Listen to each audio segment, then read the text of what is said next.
여러분 안녕하세요. 오늘은 장신대에서 기독교 윤리학을 가르치고 계시는 김은혜 교수님을 오늘 토크 손님으로 모셨습니다. 아마 귀한 말씀이 오늘 저희들에게 주어지리라 생각을 하는데 많은 기대가 됩니다. 교수님 반갑습니다. 네, 반갑습니다. 오늘 이렇게 토크를 하기 전에 우리 교수님께서 지구를 살리는 말씀 15분 메시지를 주셨는데요.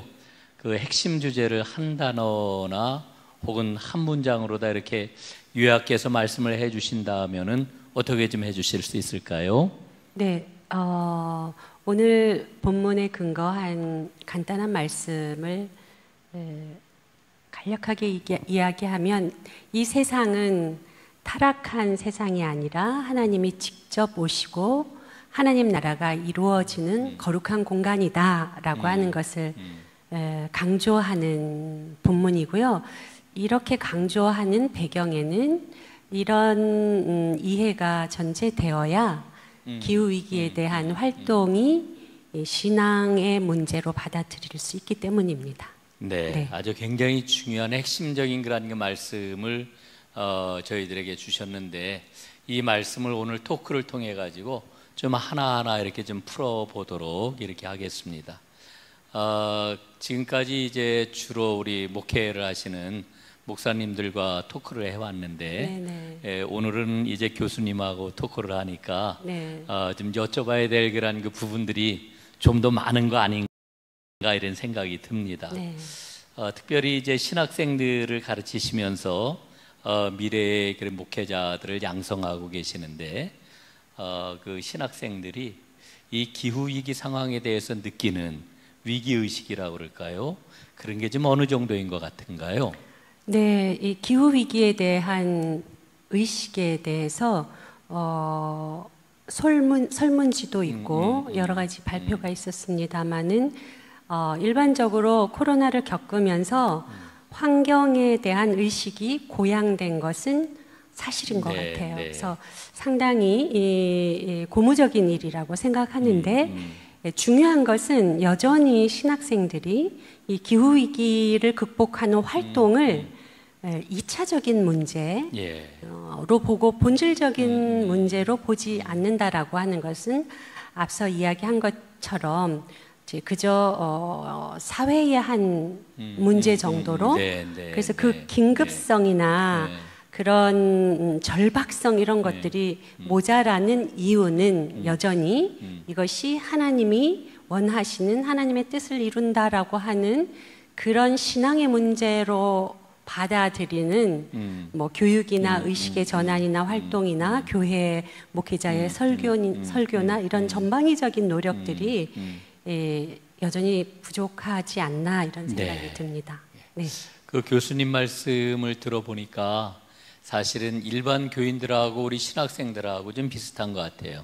이 문제는 중요하다 다 이렇게 얘기를 하는데 이게 진짜 신앙의 문제냐 아니면 1차적인 그러한 그 우리 신앙의 본질적인 문제냐라고 할 때는 여기에 대해서 이제 갸우뚱하는 그러한 그 경우가 많은 거지요.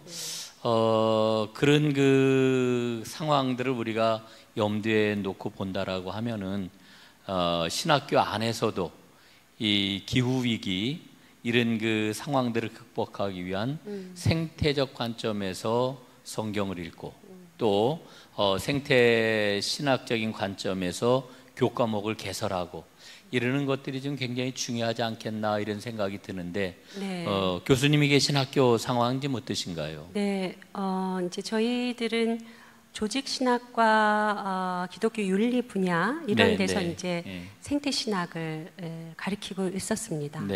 그저 여러 과목 중에 한 과목으로 가르치고 있었는데 팬데믹을 겪으면서 이제 저희 학교 같은 경우는 제 생각은 필수 과목으로 됐으면 참 좋겠는데요. 필수 과목으로 해도 지금 굉장히 마음이 급한데 시도는 했습니다만은 거기까지는 못 가고 1년에 규칙적으로 한 과목씩 조직신학과 기독교 윤리에서 개설을 하고 지금 학생들을 가르치고 있는데 제 개인적인 생각은 지금 이 생태의 문제는 어떤 한 분야의 문제가 아니라 예. 전 지구적 예. 전 인류의 문제이니 이 생태라고 하는 개념을 가지고 신학 교육의 패러다임 자체를 근원적으로 전환해야 된다라고 하는 개인적인 생각은 있습니다. 네, 네.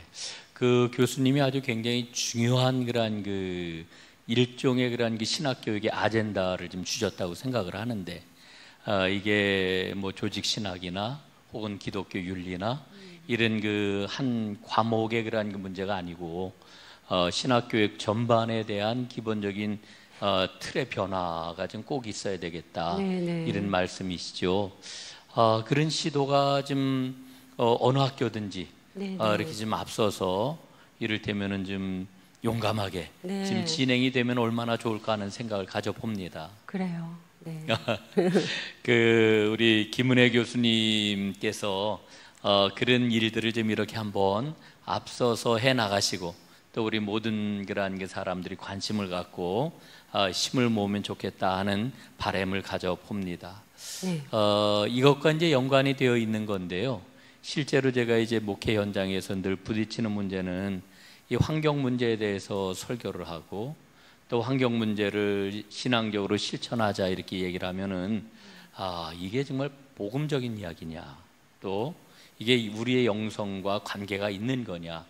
틀림없는 사회적이고 그리고 우리 구조적인 그런 그 문제라고 하는 거는 다 인식을 하는데 신앙의 본질적인 문제와 연관시키는 거는 굉장히 좀 어려워하는 게 오늘 교회의 현실이 아닌가 맞아요. 싶어요. 네. 그래서 여기에 대해서 이를테면은 어떻게 돌파하는 게 좋을지 좀 한 말씀 해주시면은 감사하겠습니다.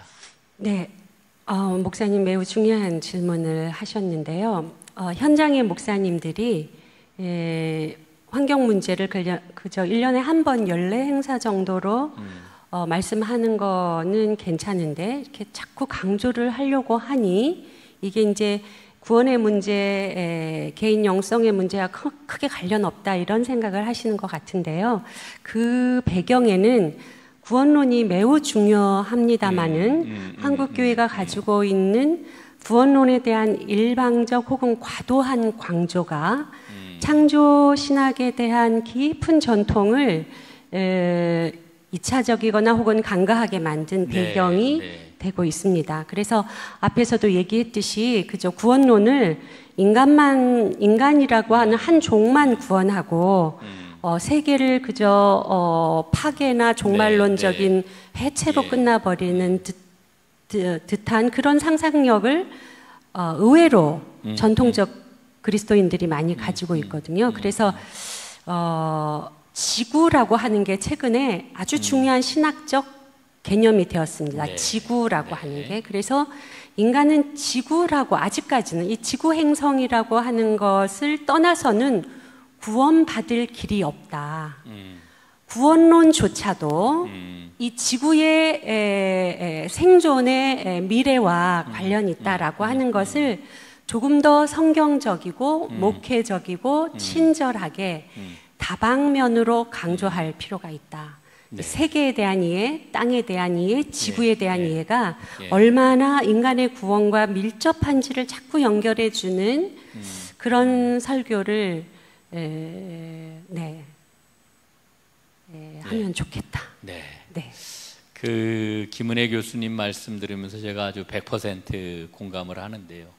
지금 우리 구원론에 있어서 상당히 심각한 문제는 이 구원론과 창조론이 이게 연결이 안 돼 있어요. 뚝 떼어져 가지고 그래서 하나님께서 우리에게 허락하신 이 물리적인 세계 혹은 우리의 영혼을 담고 있는 이 물리적인 몸 뭐 이런 것에 대한 그런 그 성서적인 그런 그 충분한 이해가 빠져 있는 상태에서 구원을 이야기하다 보니까 지금 이 환경 문제를 얘기를 하면은 아니 이게 우리 구원과 무슨 관계가 있어? 그렇죠. 이런 얘기들을 많이 해요. 맞아요. 심지어는 어떤 분들은 아니 우리는 다 이제 그 지구가 이렇게 힘들어지고 그러면은 하나님의 심판으로 멸망당하는 거 뭐 당연한 거 아니야? 그리고 우리는 구원받고 천국 가는 거 이렇게 이야기를 한단 말이죠. 이거를 수정해 내는 게 아주 굉장히 중요한 관건이라는 생각이 듭니다. 네, 예. 그래서 연이어서 얘기하면 그 종말론에 대한 새로운 해석, 종말이 지구 파괴가 아니라 네. 하나님의 세상에 새로운 질서를 만드는 새 하늘과 새 땅에 대한 새로운 세상에 대한 꿈이다라고 네. 하는 것도 강조를 많이 해야 되고 더 중요한 것은 우리를 구원하시기 위해서 하나님이 지구 생명체의 일원으로 오셔서 네. 그 물질적인 공간에서 살아가시면서 네. 우리에게 구원의 복음을 전해주신 것도 매우 중요한 기독교 진리의 핵심이니까 네. 우리가 너무 지나치게 탈세계적 영성이나 탈세계적 구원론을 반성을 하면서 부활까지도 몸으로의 부활을 이야기하고 네. 있기 때문에 이 세계에 대한, 지구에 대한, 이 땅에 대한 피조 세계에 대한 것이 창조 신학적 전통과 구원의 개념에서 잘 균형 있게 설명해 주면 워낙 지금 기후 위기에 대해서 사회 의식은 고양되어 있기 때문에 저는 그래서 지도자의 역할이 매우 중요하고 설교자의 역할이 매우 중요하다. 이렇게 생각이 듭니다. 목사, 교수님 얘기를 들으니까 이런 그 위기 상황이 오히려 통전적인 복음을 세우는 아주 중요한 기회가 될 수도 있겠다. 네, 이런 그 희망도 좀 같습니다. 맞습니다. 네, 맞습니다. 예. 네. 이제 지금 교수님 말씀 중에 제 마음에 와닿는 거는 예수님이 지구 생명체의 일원으로 이 물리적인 이 세계, 물질 세계 속으로 들어오셨다는 이 말씀이 저는 아주 굉장히 오늘 마음에 확 와닿네요. 네, 그러니까 이제 그래서 이 공간이 거룩해지는 거고 구원을 그냥 시간 개념으로 어느 한 시점에 나만 싹 빼지는 것이 아니라 구원받은 자의 충만한 삶이라고 하는 것 때문에 예수님이 오셨으니까 구원받은 자의 충만한 삶을 위해 이 피조 세계에 신음하는 피조 세계에 대한 과제를 그리스도인들이 이제 함께 고민할 수 있게 만드는 접점에서 인카네이션 성육신은 또 매우 깊고 넓은 의미가 있습니다. 네. 이제 교수님 아까 이제 15분 메시지에서도 이제 메시지의 핵심적인 그런 내용이 동료 피조물과 함께 누리는 자유, 뭐 이런 개념으로 다 이제 말씀을 주셨는데 이 동료 피조물이라고 하는 이 말 아마 이렇게 이제 이 용어 자체를 처음 듣는 분도 계시지만 관심을 갖고 우리 지구 말씀 토크를 보시는 분들은 뭐 굉장히 충분히 공감하시는 그런 그 말씀이라 이렇게 생각을 합니다. 그래서 이 동료 피조물들을 어떤 관점에서 바라보는 게 우리 기독교 복음적인 관점인지 한번 말씀을 해주시면 좋을 것 같으네요. 네, 일단은 우리 그리스도인들이 창조와 구원의 이야기에 신구약에 나타나는 창조와 구원의 이야기에 단 한순간도 창조 시작부터 노아의 방주부터 예수님의 탄생에까지 동식물이 제외된 적이 없다. 예수님이 탄생하신 마국간에도 다 함께 기뻐하는 동물이라고 하는 동료 피조물이 있었고 예수님이 화해를 통한 구원의 사역의 과정에도 동식물을 포함한 만물을 화해의 대상으로 봤다라고 하는 이 놀라운 메시지는 인간 예외주의라든지 인간 중심주의라든지 이런 부분에 대한 신학적인 비판을 가능하게 하고 인간이라고 하는 소중한 존엄한 존재가 끊임없이 동식물과 상호 의존되어 있다라고 하는 것들을 일깨워주는 그래서 정말 인간이 생존하기 위해서는 공생의 개념을 떠올려야 되는 그런 연결성들을 잘 얘기해주고 이제 그들이 얼마나 소중한가 이런 거는 이제 반려견 예화를 들어서 얘기해도 요즘은 빨리빨리 이해가 되는 것 같습니다.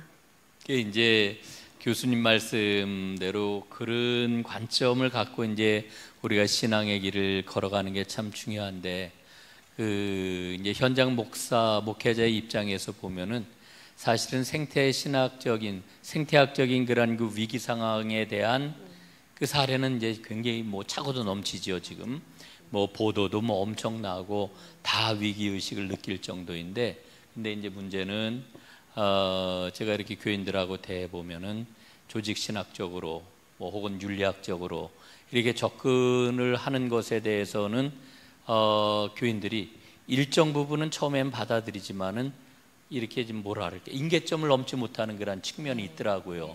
그래서 제가 느끼기에는 제일 중요한 거는 성서적 관점으로 이 문제를 풀어주는 게 교인들에게는 굉장히 좀 필요하지 않겠나 이제 이런 생각이 들어서 물론 우리 김은혜 교수님은 성서학자는 아니시지만은 성서학자들과 함께 더불어서 생태적 성서 읽기를 위한 그러한 그 어떤 작업들이 좀 더 좀 치열하게 일어나야 되지 않을까? 저는 이제 이런 그 바람도 가져봅니다. 네, 예. 그래서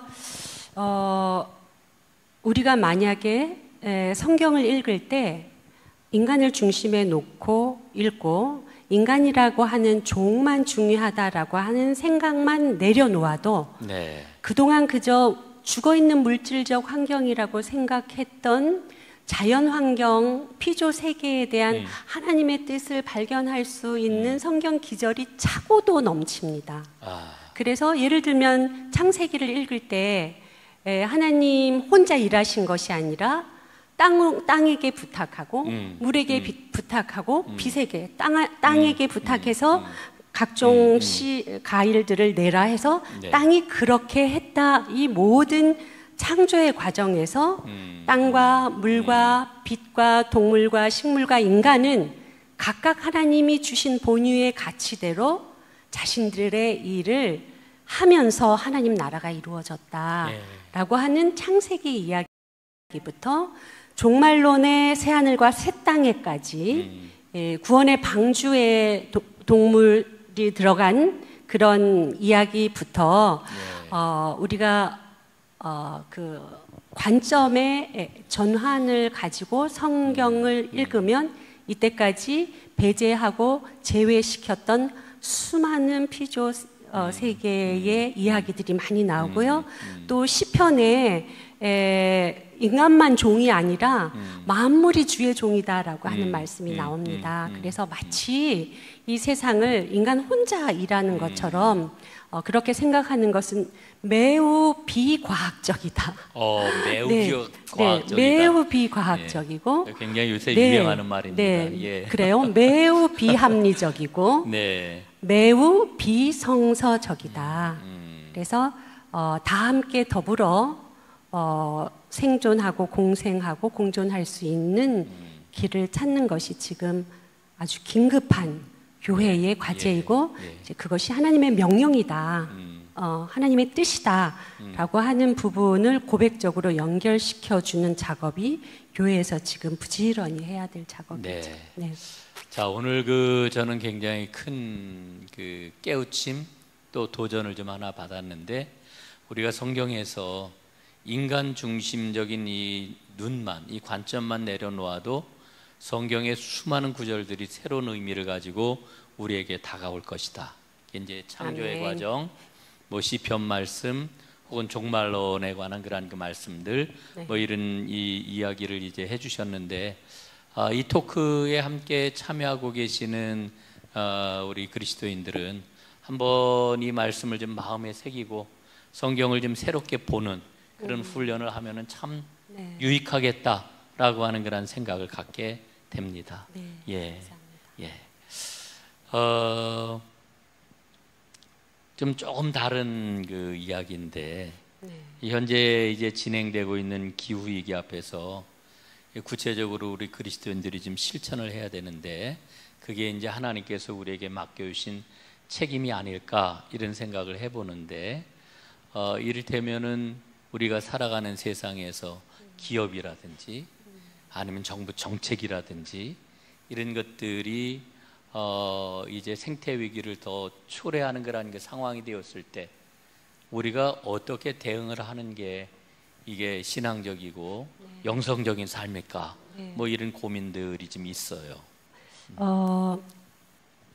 그 사실 생태 신학적인 담론이나 시각들이 나온 지가 지금 반세기가 넘었습니다, 네, 목사님. 네.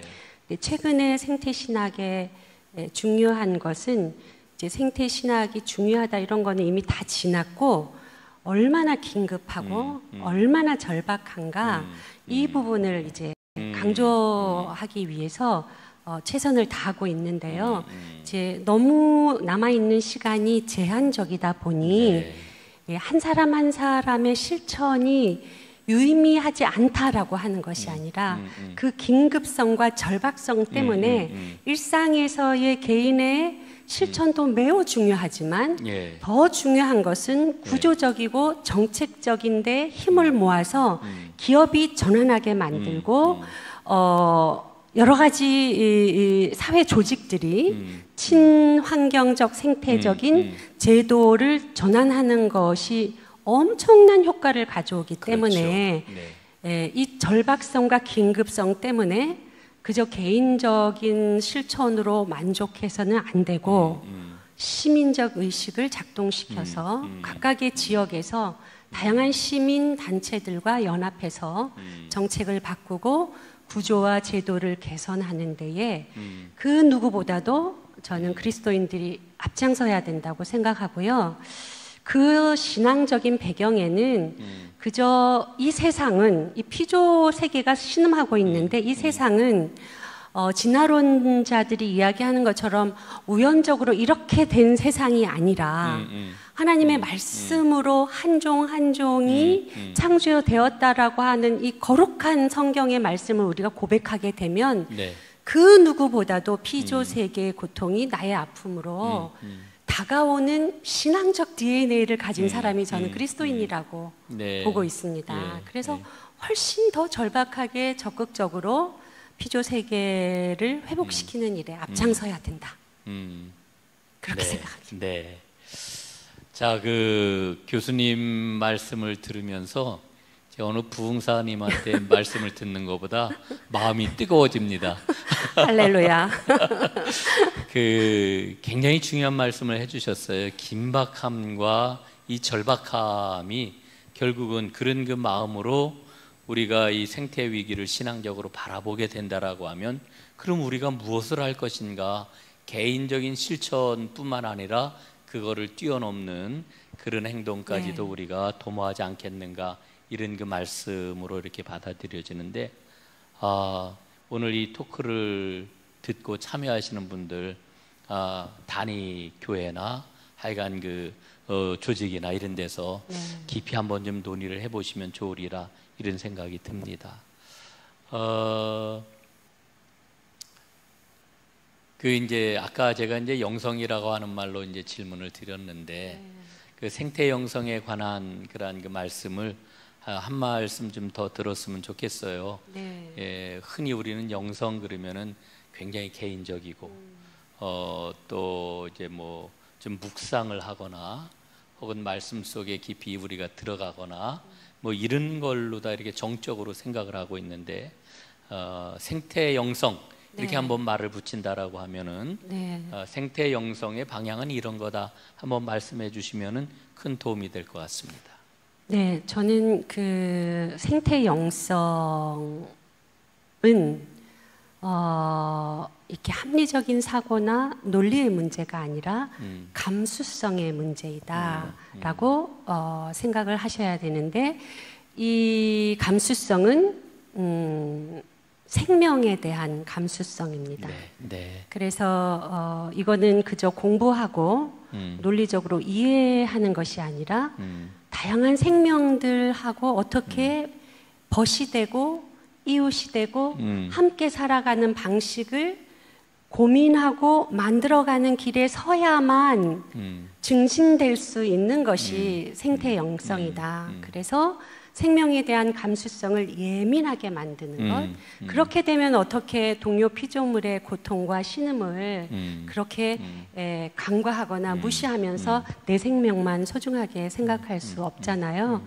그래서 그런 감수성을 고양시키는 다양한 방식들, 아마 살림에서 많은 다양한 방법들을 가지고 계시는데 이제 그런 것들을 실제적으로 현장에서 피조 세계에서 고통받는 피조 세계에서 고통받는 동물들과 식물들과 또 온갖 물질 환경들의 상황을 직접 만지고 보고 느끼면서 감수성을 증진시키는 것이 생태 영성의 매우 핵심적인 부분이다, 그렇게 생각합니다. 자, 그 생태 영성은 곧 감수성이다. 예, 영성은 감수성이다. 그리고 감수성을 키우는 것은 그 생명들과 함께 호흡하고 뭐 친밀감을 나누고 네, 네. 뭐 이런 것들을 통해서 증진이 될 수 있다라고 하는 그런 그 말씀인데 너무너무 공감이 되는 그런 그 귀한 말씀이라고 생각을 합니다. 네. 이제 다음 그런 그 이야기로 한번 좀 넘어가 봤으면 좋겠어요. 네. 이제 이 기후 위기 상황이 지금 전 지구적인 상황인데 네. 특별히 그 전 지구적인 상황을 놓고 봤을 때 기후 위기가 기후 재난으로 발현이 되고 있는 그러한 그 나라들을 우리가 계속 봅니다. 네, 네. 뭐 우리나라만 해도 이 기후 위기 상황 속에서 여러 가지 그 문제들이 발생을 해도 뭐 고온 뭐 혹은 뭐 아주 그 냉해 뭐 이런 것들이 다가와도 네. 우리는 그것을 너끈히 지금 극복할 만한 그러한 그 재력을 지금 갖고 있다고 생각을 하는데 그렇지 못한 나라들이 많이 맞아요. 있습니다. 그렇습니다. 예, 그런 나라들을 가만히 보면서 최근에 이제 우리 자각하고 있는 게 뭐냐 하면은 그런 그 기후 위기 상황 속에 어려움을 겪고 있는 나라들이 공교롭게도 우리 한국 교회에서 선교지로 삼고 있는 그런 나라들인 것을 발견을 하게 됩니다. 그래서 이 선교지마다 기후 위기에 지금 그대로 노출이 되어 있는데 이 문제를 놓고 11월 7일 날 이제 한 달 남짓 남았는데요. 우리 기독교 환경교육센터 산림하고 한국세계선교협의회 KWMA에서 선교지의 기후위기 대응 포럼을 이제 처음으로 갖게 됩니다. 저는 이제 개인적으로 굉장히 뜻깊은 포럼이라고 이렇게 생각을 하는데 우리 교수님께서 이 우리 한국교회 해외 선교가 기후 위기로 고통을 받고 있는 그런 그 선교지에서 어떤 방식으로 좀 전개가 되었으면 좋을지 네. 뭐 그것도 한번 좀 말씀해 주시면은 좋지 않겠나 네. 생각합니다. 제가 생태 신학을 적극적으로 가르치기 시작하면서 여러 가지 신학적인 언어들을 전환을 하는데요. 정말 오래전부터 영혼 구원이라고 하는 단어를 내려놓고 생명 구원이라고 하는 단어로 의도적으로 이야기합니다. 그래서 선교지에서 선교사님들의 그 뜨거운 열정이 아마 그 영혼 구원에 대한 그런 열정인데 그 영혼은 몸과 분리된 영혼일 수 없기 때문에 그 말씀으로 영혼을 구원하고 생명을 구원하기 위해서는 기후 위기에 대한 대응이 매우 아까 이야기한 절박하다라고 네. 하는 네. 제 선교사님들의 공감이 되면 다양한 어떤 프로그램들과 선교적 정책 전략들이 나올 수 있을 것 같고요. 네. 아마 이때 기독교 환경교육센터와 우리 한국세계선교협의회가 이런 뜻깊은 컨퍼런스를 하니 이때 우리 선교사님들께서 각각의 지역에 맞게 다양한 대안들을 말씀하실 거라고 저보다 훨씬 더 지혜로운 말씀을 많이 하실 거라고 생각하고 있고요. 그냥 네. 하나의 원칙만 이야기하면 재난이라고 하는 팬데믹은 전 인류에 걸친 그런 재난이지 않습니까? 예, 예. 그러나 그 기후 위기의 상황은 지역마다 너무너무 다르기 때문에 우리 선교사님들이 그저 일반적인 원칙보다는 그 지역의 주민들과 그 지역의 요구를 깊이 경청하고 가장 긴급한 기후위기 극복을 위해서 누구랑 협력해야 되고 누구랑 손을 잡아야 되고 이거는 종교를 넘고 정부를 넘고 인종을 넘고 성을 넘는 문제이기 때문에 그런 개방적인 태도로 예. 이 문제를 풀어나가기 위해서 지역적 상황을 경청할 필요가 있다. 네. 네. 그 굉장히 그 풀어나가야 될 방향에 대해서도 중요한 원칙을 좀 이렇게 말씀해 주셔서 큰 도움이 되리라 앞으로 논의하는데 이런 그 생각이 들고요. 그리고 이제 그 앞서서 이 선교의 그러한 그 언어를 근원적으로 한번 바꿔내는 게 좋지 않겠는가? 영혼구원에서 생명구원으로. 네. 아마 그 영혼구원에서 생명구원이라고 하는 걸로 이 우리의 선교적인 그러한 그 언어가 바뀐다라고 하면 나중에 말씀하신 보다 더 폭넓게 개방적으로 네. 협력하는 일들도 용이하지 않겠는가? 뭐 이런 그렇습니다. 그 기대도 해봅니다. 맞아요. 네. 이제 이 기후위기 문제는 정말 우리 삶의 전방위적인 그런 그 문제인데, 사실은 기후위기로 인해서 파생되는 여러 가지 어려움들, 또 기후 재난들을 보면은 이게 정말 불평등의 문제가 심각하다 하는 생각을 갖습니다. 그래서 저는 교인들에게는 사실은 이게 용어 자체가 민감하기 때문에 정의의 문제다 뭐 이런 용어는 이제 교회 안에서는 저는 잘 사용을 하지는 못하는데, 사실은 네네. 정말 정의의 문제라고 하는 생각을 네네. 금할 수가 없는 거죠. 네.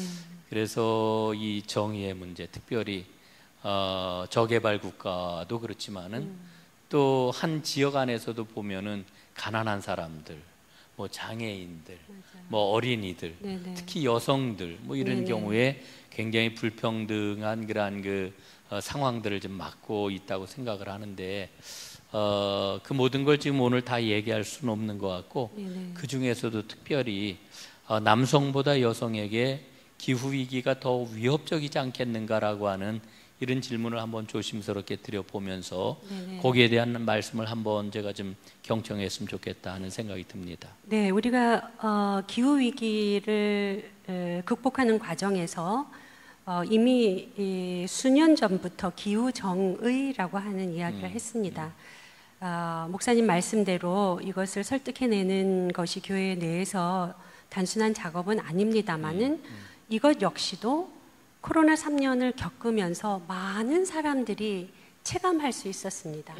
그러니까 코로나가 전 인류를 향한 팬데믹, 그냥 일반적인 모든 재난이지만 어떤 사람에게 전혀 공평하지 않게, 취약한 사람에게 더 어렵게, 가난한 사람에게 더 고통스럽게 다가왔다라고 하는 사실을 이제 모두 다가 알게 됐습니다. 네, 말씀하셨듯이 노약자라든지 요양원에 계신 분이라든지 장애인이라든지 특히 그렇게 간단한 진단 키트를 이주민 노동자는 구할 수가 없고 할 수도 없었다라고 네, 하는 기사들도 많이 있었거든요. 그래서 우리가 재난을 겪을 때 재난은 공평하지 않고 취약하고 가난한 분들에게 더 큰 고통을 가져온다라고 하는 것을 예민하게 반응할 수 있어야 되고, 특별히 이제 여기서 길게 얘기할 수는 없지만 우리 지금 이 대담을 들으시는 분들께서 조금만 찾아보면 재난 때마다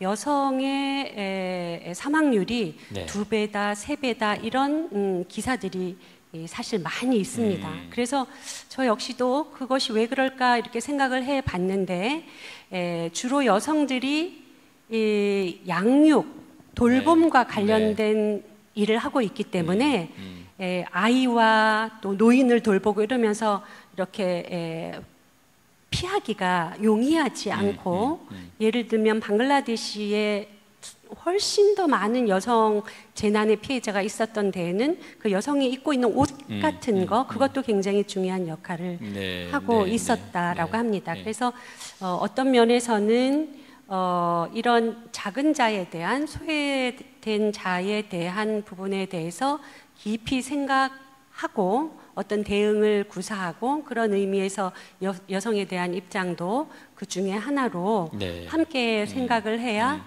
더 구체적으로, 더 광범위하게 재난에 대처할 수 있다. 그렇게 말씀드릴 수 있겠습니다. 네.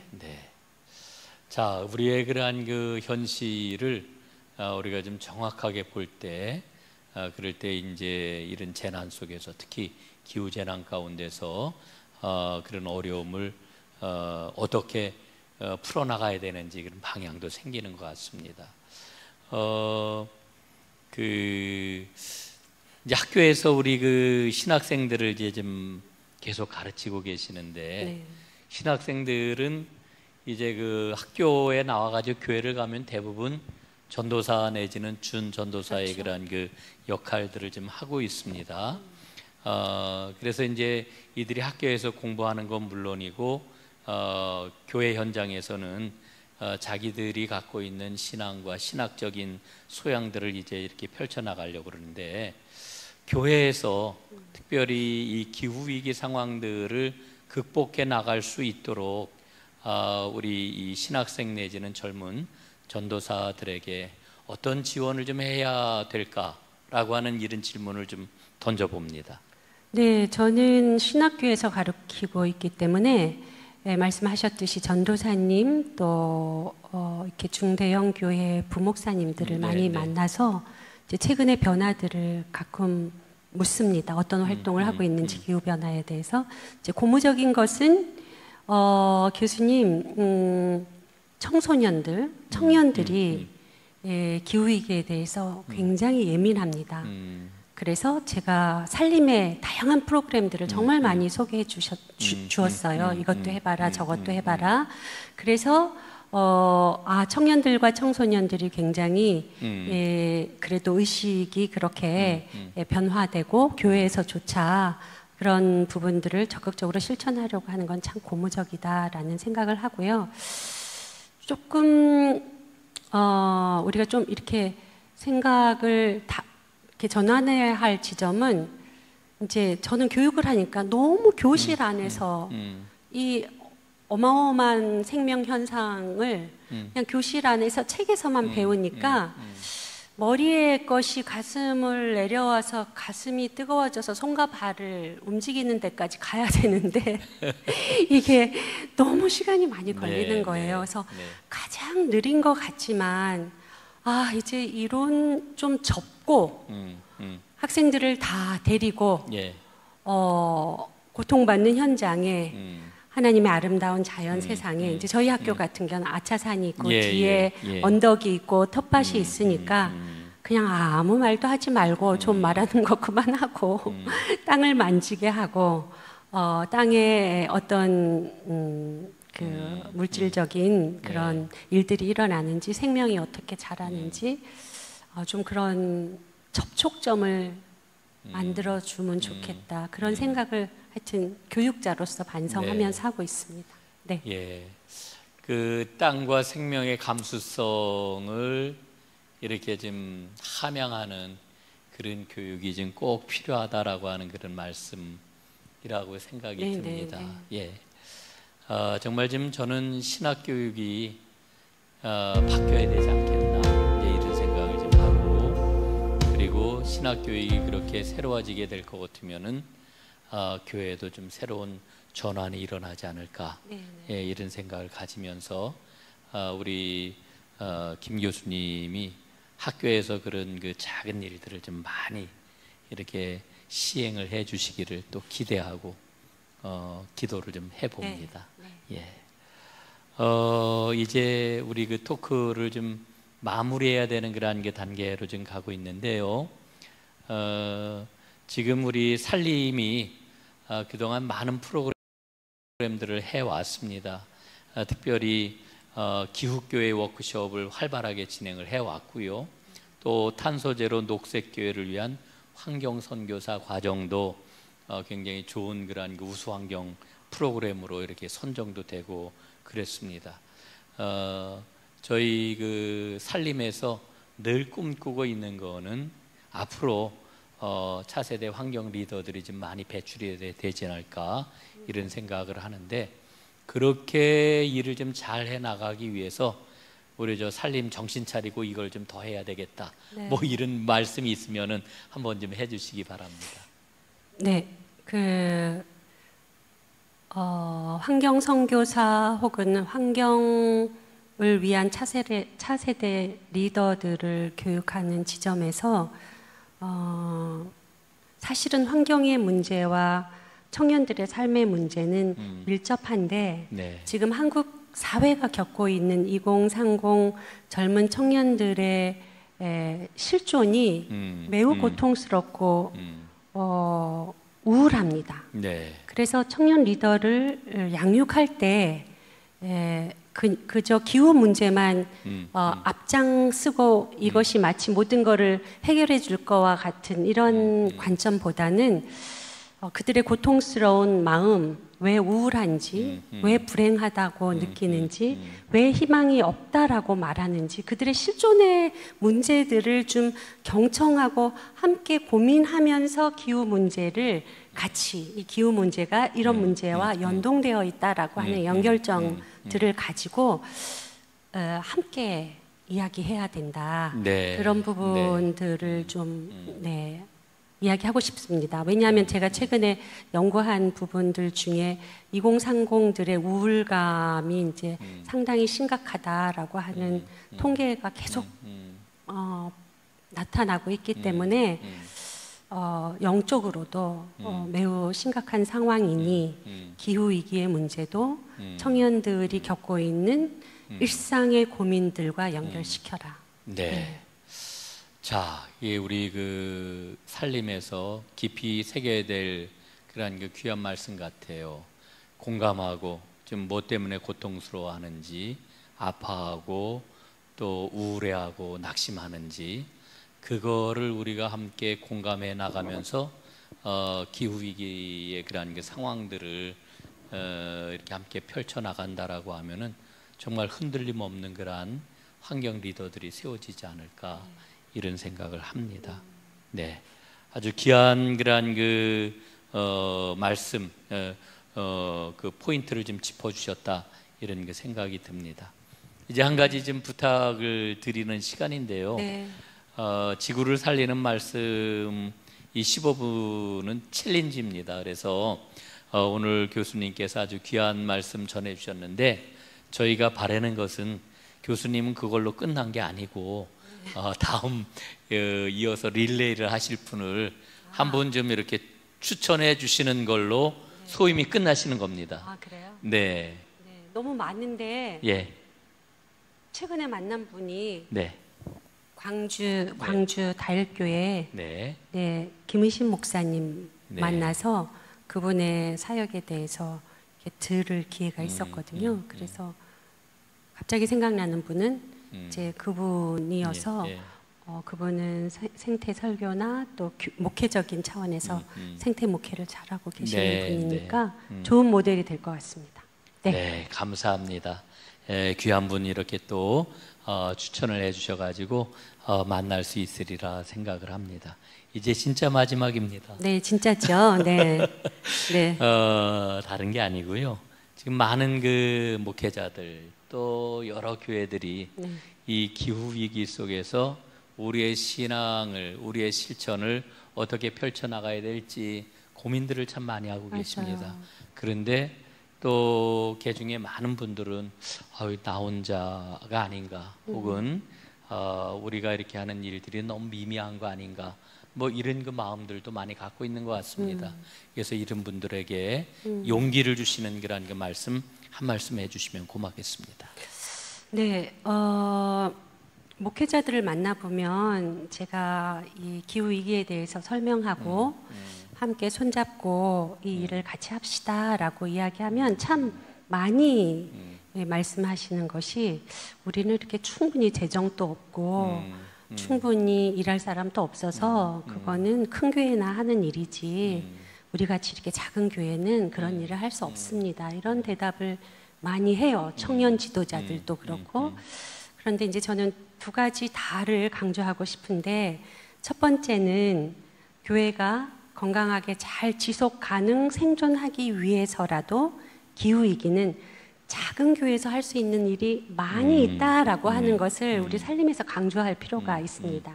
중소형 교회에서 다양하게 기후와 함께 갈 수 있는 일, 교회가 지속 가능하기 위해서 꼭 해야 되는 사역이다. 필수다. 이런 교육이 필요하고, 두 번째는 우리 사역자들이나 목회자들이나 일본 평신도들이 다 바라는 것이 교회가 좀 부흥하고 활성화되기를 바랍니다. 그렇죠. 근데 교회가 부흥하고 활성화되기 위한 아주 필수적인 방법 중에 하나가 교회가 지역과 함께 가는 거거든요. 지역과 함께 할 수 있는 일 중에 가장 핵심적인 것이 또 기후위기에 대한 것입니다. 네. 네, 창조 세계에 대한 일들을 지역 주민과 함께 할 때 당연히 교회 울타리를 넘을 수밖에 없고 당연히 교회가 활성화되고 당연히 교회가 네. 부흥될 거라고 생각합니다. 그래서 절망하고 있는 우리 작은 교회의 성도님들, 또 지도자님들, 전도사님들, 목사님들 생존하고 지속 가능하기 위해서 정말 간절히 교회가 활성화되기를 바란다면 기후 위기를 가지고 재프로그래머하고 교회를 재디자인하셔라. 하나님이 성장케 하실 것이다. 자, 오늘 복음을 전해 주셨습니다.